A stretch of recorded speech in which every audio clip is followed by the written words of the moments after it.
Alors aujourd'hui, on a un problème de fleuriste qui a 140 tulipes et 120 roses et il veut constituer le maximum de bouquets identiques.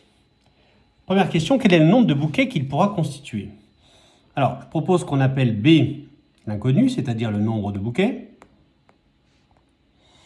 Qu'est-ce qu'on peut écrire comme équation pour grand B? On peut déjà dire que les 140 tulipes, elles vont être dans B bouquets multiplié par le nombre de tulipes par bouquet.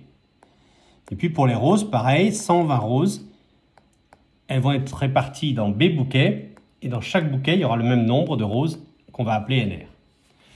Donc finalement, on cherche un diviseur de 140 et de 120, et comme c'est le maximum de bouquets que l'on veut constituer, eh bien on cherche le plus grand commun diviseur à 140 et à 120. Alors pour ça, on va utiliser l'algorithme d'Euclide. Vous pourrez regarder dans une autre vidéo comment se démontre cet algorithme. Donc je prends le plus grand des deux nombres, je le divise par l'autre. 140 est égal à 120 multiplié par 1 plus 20. Je repars de ce nombre-là. 120, et je divise par le reste, est égal à 20 fois 6 plus 0. Et donc l'algorithme d'Euclide nous dit que c'est le premier reste non nul de ce processus qui est le plus grand commun diviseur. Donc réponse à la première question, le fleuriste pourra constituer 20 bouquets au maximum. Combien de tulipes et de roses dans chaque bouquet? Eh bien, je reprends la première équation, 140 égale B fois NT, donc B c'est égal à 20, fois le nombre de tulipes par bouquet.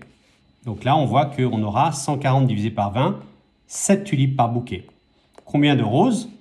Eh bien, 120 est égal, je reprends l'égalité ici, 120 est égal à B qui est égal à 20 multiplié par le nombre de roses par bouquet, qui est identique. Et donc, j'obtiens un nombre de roses qui est égal à 6. Donc au total, notre fleuriste pourra constituer 20 bouquets qui seront chacun constitués de 7 tulipes et de 6 roses.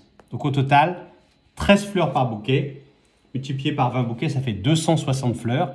Et effectivement, au total, on avait bien 140 plus 120, 260 fleurs de disponibles. Merci.